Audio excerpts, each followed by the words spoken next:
ડીસા ફટાકડા ફેક્ટરી બ્લાસ્ટની તપાસ શરૂ કરવામાં આવી। વિસ્ફોટકાંડના આરોપી બાપ દીકરાને દોરડે બાંધી ઘટનાનું રિકન્સ્ટ્રક્શન કરવામાં આવ્યું।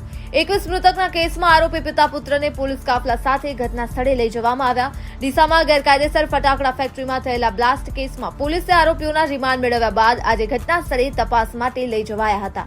આ ઘટનામાં 21 મજૂરોના મોત થયા હતા અને 5 મજૂરો ઘાયલ થયા હતા। પોલીસે ફેક્ટરી માલિક દીપક ખૂબચંદ મોહનાની અને તેમના પિતા ખૂબચંદ રણમલ મોહનાની ધરપકડ કરી હતી। કોર્ટે બંનેને 8 દિવસમાં રિમાન્ડ પર સોંપ્યા છે। આજે શુક્રવારે ડીસા તાલુકા પીઆઈ વિજય પ્રજાપતિ, બનાસકાંઠા એલસીબી પીઆઈ એવી દેસાઈની આગેવાનીમાં વિશાળ પોલીસ કાફલા સાથે બંને આરોપીઓને ઘટના સ્થળે લઈ જવાયા હતા। પોલીસે બ્લાસ્ટ થયેલી જગ્યા અને તેની ઓફિસમાં વિગતવાર પૂછપરછ કરી હતી। સરકારે આ કેસની તપાસ માટે સ્પેશિયલ ઇન્વેસ્ટિગેશન ટીમની રચના કરી છે। આ ટીમે ગઈકાલે તપાસ શરૂ કરી દીધી છે। તપાસના ભાગરૂપે આરોપીઓને વધુ પૂછપરછ માટે મધ્યપ્રદેશના ઇન્દોર ખાતે પણ લઈ જવામાં આવશે।